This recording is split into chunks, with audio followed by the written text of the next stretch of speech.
a Saturne à Capricorne, il va aussi m'apporter quelque chose. Chaque fois que vous avez un point dans votre thème natal de naissance, on peut faire une affinité avec votre patron, vos enfants, votre mari, votre travail, avec n'importe... Enfin, des gens, c'est ce qu'on appelle l'astrologie relationnelle, d'accord? Et souvent on dit, oh, je ne sais pas pourquoi, avec telle personne ça a collé de suite. Et voilà, on regarde des thèmes qui sont donc les deux, et si vous voulez, ces deux thèmes nous en font qu'un, et on va voir qu'en réalité, ils font des conjonctions qui sont super agréables. Ou l'inverse, il peut y avoir de position, celle-là, on peut pas la voir, cette personne. Et bien, pourquoi? Parce qu'en réalité, elle est dans un point de votre thème qui fait opposition. D'accord? Et simplement, quand on le sait, qu'est-ce qui se passe? Alors quand on le sait, parce que là, quand on est idiot, on reste donc avec nos œillères, en disant c'est moi qui raisonne, c'est elle qui a tort. Et quand on est plus intelligent, qu'est-ce qu'on fait? Bon, on va la voir, tout bêtement, et en disant, ben voilà, moi, ma façon de vivre et ma façon d'être éduquée a fait que je raisonne comme ça, ou que je me présente comme ça, et toi, je sais que ça te gêne. Alors on va dire, pourquoi tu le sais? Ben, parce que tout bêtement, tu es opposé à mon Saturne, ou tu es opposé à mon Uranus, ou tu es opposé à mon Mercure, et donc tu réagis comme ça. C'est en disant simplement, tu vois, ça s'explique. Donc en réalité, on peut dédramatiser toutes les situations. Chacun doit aimer du sien, hein, en fait, hein, c'est facilement. Hein. En fait de compte, moi j'ai vu à Paris, surtout je faisais une école d'astrologie, mais j'étais au GIAS, c'est-à-dire au groupement d'intérêt de recherche Berger. Hein. Donc on a ouvert une école d'astrologie pour la Reine, mais c'était dans le cadre du CE. Donc je n'avais que les gens de ma holding, si vous préférez, qui étaient là. Et après j'ai eu d'autres personnes de la Banque de France de Paris, etc., qui voulaient aller dans mon CE pour pouvoir faire les cours d'astrologie, parce qu'à l'époque il n'y avait pas des masses, hein, c'était en 83, vous voyez un peu. Donc les gens me disaient toujours, mais alors... c'est ce qui revenait et qui me semblait à l'époque bizarre. Parce qu'elle me disait, moi, je veux voir un psy, alors c'était des psys très reconnus sur Paris, hein. J'ai 8 ans d'analyse, j'ai toujours pas de mon problème. Hein. Et d'un coup, je me suis dit, moi, j'ai compris à quoi sert l'astrologie. Mais avant, il n'y avait pas les psys, alors. Ben voilà, ça veut dire, en fin de compte, 8 ans d'analyse, alors que si vous étudiez votre thème, il y a beaucoup de complexes que vous verrez dans votre thème. Parce que dans le thème, vous avez le complexe d'Oedipe, vous avez le complexe d'infériorité, et tout ça se voit. Mais ce n'est pas figé, c'est ce que je répéterai tout le temps, ce n'est pas figé. Tous les ans, vos planètes, même si à la naissance, elles n'étaient pas d'accord, hein, pour parler dans un langage que vous comprendrez, même si on n'était pas, si elles vous tiraillent, c'est un duel interne en réalité, ben, qu'est-ce qui se passe? Tous les ans, en changeant, tout bêtement, parce qu'elle tourne, et bien arrive un moment où on va avoir une éclaircie sur ce problème-là. Parce que tout bêtement, elle va tomber sur une planète qui va lui donner l'éclaircissement du problème. Et c'est cette fille qui, en me disant, ça fait 8 ans que je vais voir un psy, et que j'ai toujours pas trouvé, parce que j'ai dit, oh, j'ai pas y passé ta vie chez le psy. Ou alors Carmen fait voir psy, encore plus simple. Au moins, tu peux t'analyser toute ta vie, quoi. Vous voyez ce que je veux dire? Donc, un thème va nous donner simplement des raccourcis, pour nous comprendre, hein? Pour se comprendre déjà soi. Et je trouve que c'est énorme. Déjà, c'est très difficile. Freud disait qu'il fallait 107 ans. Hein. Bon, c'est pour ça que je vous dis, il ne faut pas croire, on n'a pas à se comprendre du jour au lendemain. Hein. Même moi, c'est l'ambivalence, même maintenant. Vous voyez. Alors, donc, il y a des choses également qu'il faut se dire, c'est qu'en astrologie, il y a des choses qu'on ne sait pas. Hein. Alors, ça, il ne faut pas avoir peur. Moi, je vous dirais souvent, quand on me pose des questions, je dis, mais ça, je ne sais pas. Voilà. Et je ne me sens pas pour ça en faute, hein, du tout. Hein, parce que si je savais tout, ben, je vous dis, ben, d'abord, je ne serais pas une pembèche pas finie, tu vois, une prétentieuse, je trouve, parce que personne ne sait tout, on n'est pas des dieux, hein, on n'est que des humains, hein, d'accord? Et je trouve qu'il y a encore plein de choses qu'on n'a pas découvertes, hein, et que sûrement un jour on aura l'explication. Enfin, moi, je sais que dans ma technique, pour le moment, je veux dire, on ne peut pas tout savoir. Alors, en numérologie aussi, puisqu'on arrive à joindre des fois la numérologie et l'astrologie. Le plus beau, c'est que je vais vous dire, même en numérologie, même si on sait que tout ce que veut dire tous les numéros, on ne pourra jamais vous dire le numéro gagnant du loto. Hein. Voilà. Malheureusement. Hein. Non, mais c'est sûr. Tout le monde qui me dit, mais alors c'est quoi? Ben, j'en sais rien, ma biche. Si toi tu as un chemin de vie 8, eh ben, essaye avec le 8. Même c'est pas évident qu'il passe. Hein. Voilà. Alors la numérologie, pareil. La numérologie, c'était donc, si vous voulez, il y avait donc des gens qui allaient, les prêtresses, vous savez, les gens qui savaient, quoi, les initiés en réalité, ils gardaient leur savoir d'une façon très hermétique, hein, personne ne savait. Et en réalité, c'était un grand pulse qu'il y avait là. Il faut vous dire que un se passionnait d'astrologie, l'autre se passionnait de numérologie, l'autre se passionnait dans les cartes, l'autre se passionnait par ça. Et en réalité, c'est tout ce pulse-là qu'il faut que l'on mette bout à bout, et c'est quand on est ensemble, tous ensemble, que l'on arrive à faire des choses formidables. Hein, parce que tout bêtement, ce que va trouver Mo dans les cartes, moi je vais peut-être retrouver sur votre révolution solaire. Ce que je veux dire, vous voyez, voilà. Mais j'ai besoin quand même d'avoir des éclaircissements pour quelqu'un qui a peut-être beaucoup plus de sensibilité que moi. Hein? Donc elle va s'appuyer sur d'autres critères. Uranus.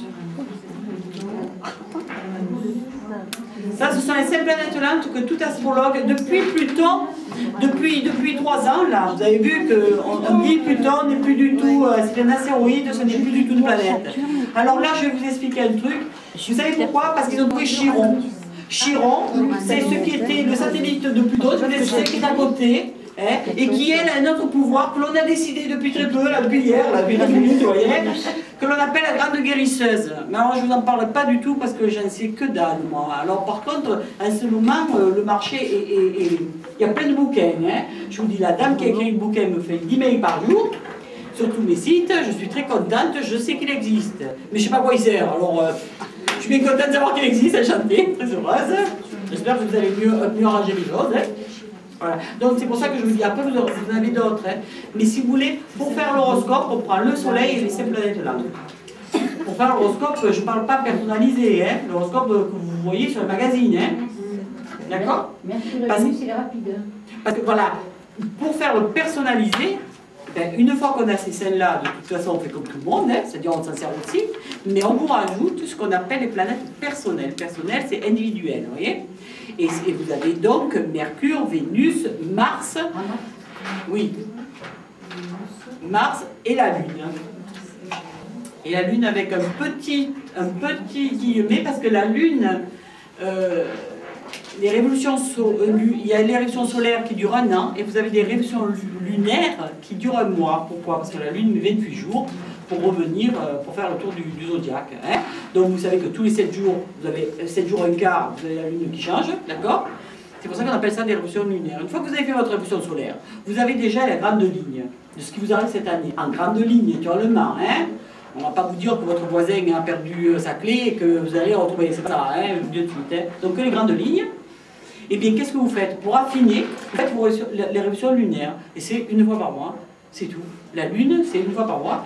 Et toujours pareil, on regarde où elle se trouve, par rapport toujours à votre tableau de naissance, et ce qu'elle peut rajouter à ma révolution solaire. Et en plus de ça, c'est toujours pas fini pour faire des prévisions, parce que même avec ça, vous ne devez pas faire une prévision que comme ça, ce n'est pas suffisant encore. Il faut que vous fassiez également ce qu'on appelle le thème progressé. Alors, le thème progressé, c'est une technique, et vous fassiez également les transits. C'est pour ça que je vous dis qu'avant de faire une prévision, normalement, il y a énormément de travail à faire sur le thème de naissance.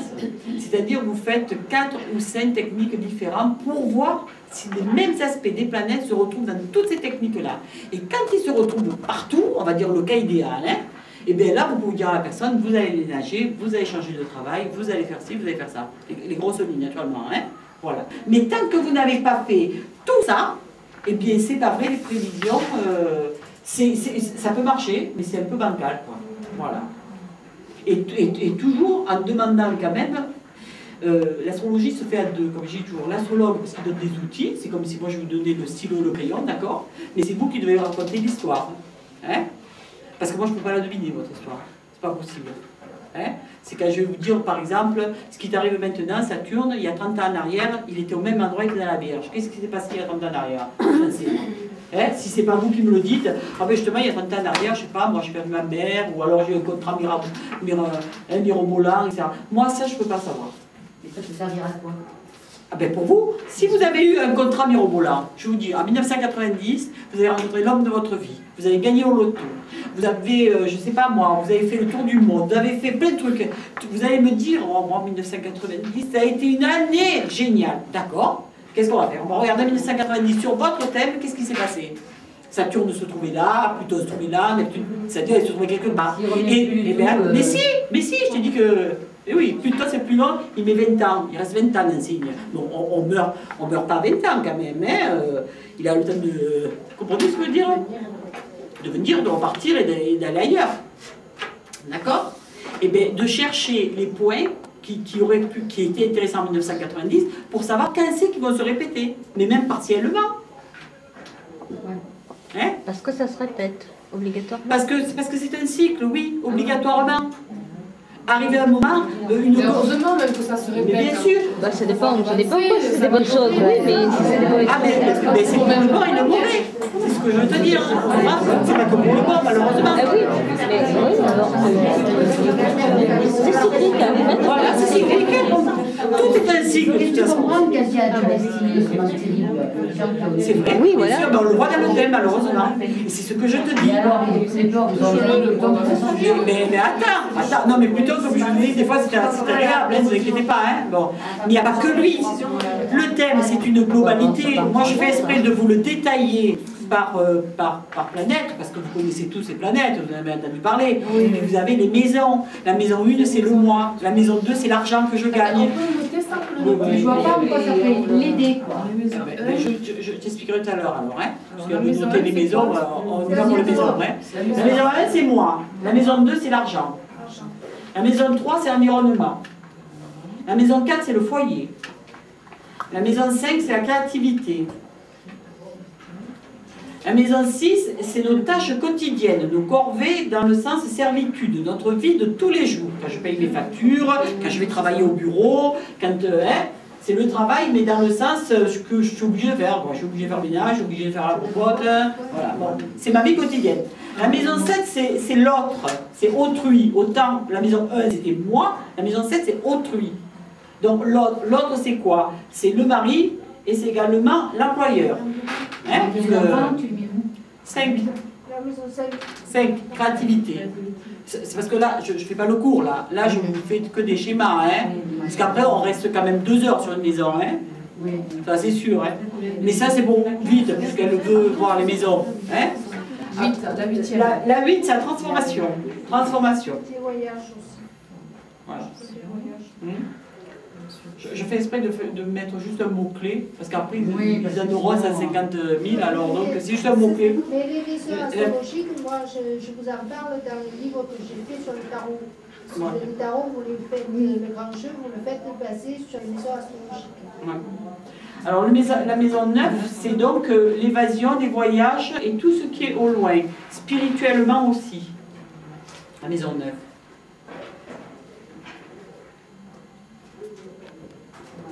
La maison 10, c'est le sommet du zodiaque, si vous voulez, quand on regarde le zodiaque dans le sens que le bélier est toujours à gauche, c'est-à-dire le printemps. Mon Capricorne est en haut, et c'est en analogie avec ma maison 10, c'est-à-dire le but, quel est le but que je veux accomplir. C'est-à-dire c'est mon ambition, c'est ma réussite, mais c'est ma réussite par rapport au vu d'autrui, hein, pas par rapport à moi, attention, hein, pas par rapport à moi, c'est au vu d'autrui. Ce que l'on voit en apparence, vous voyez, Sarkozy, vous voyez avec Big Big, voilà, sa réussite, c'est la maison 10. Vous voyez ce que je veux dire? C'est tout ce qu'on voit, d'accord? C'est ce que l'on voit. Combien il y a de maisons? 12, comme les signes. Hein. Et la maison 11, c'est la maison des projets et des amitiés. Et la maison 12, c'est la maison des épreuves. La maison des épreuves, c'est la plus difficile. Hein? Et puis alors, vous prenez les maisons là, prenant par 1, et vous marquez maison 1 est égale bélier, maison 2 est égale taureau, maison 3 est égale gémeaux. Ben, vous suivez le zodiaque là. Hein? Alors 1 c'est bélier, 2 c'est taureau, 3 c'est gémeaux. Là je schématise vachement, hein. C'est pas comme ça que je vous l'apprendrai parce qu'on détaillera quand même, mais c'est pour que ça vous donne une idée. 4, le foyer, quand je vous ai dit, vous marquez cancer. 5, quand je vous ai dit la créativité, vous marquez lion. 6, quand je vous ai dit les servitudes quotidiennes, vous marquez vierge. C'est également les petits mots, la petite santé, la vierge. 7, vous marquez balance, c'est bien autrui, vous pensez aux 2 plateaux de la balance, moi je suis d'un côté, vous êtes de l'autre, ok? Il faut que ça s'équilibre, hein? Balance. Alors 8, vous pensez à Scorpion. 9, vous pensez au Sagittaire. 10, vous pensez au Capricorne. 9, c'est quoi déjà Sagittaire? 9 Sagittaire.